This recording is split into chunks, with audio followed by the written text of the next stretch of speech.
parti.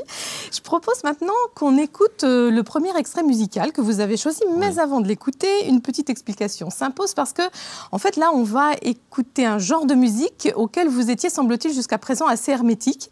Jusqu'à un certain moment, vous avez changé d'avis. Alors, qu'est-ce qui vous a fait changer d'avis puisqu'on va écouter de l'opéra?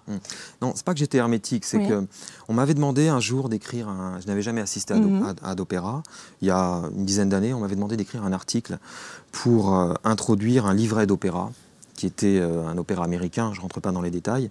Puis ensuite, forcément, je suis allé assister à la mise en scène et ça m'a profondément ennuyé.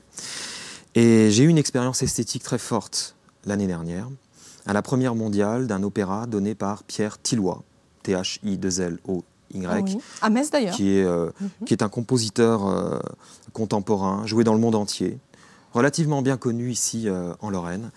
Et ça a complètement changé ma vision de l'opéra.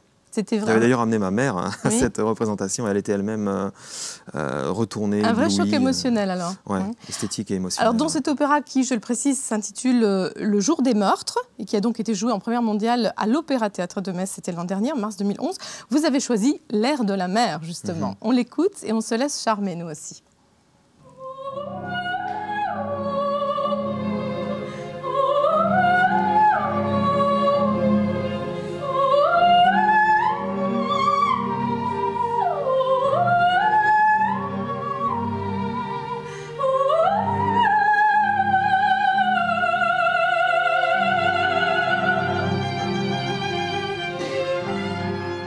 C'est une musique classique qui incite au vague à l'âme, mais on verra que tout à l'heure, vous avez un autre choix musical, mais alors vraiment tout à fait différent.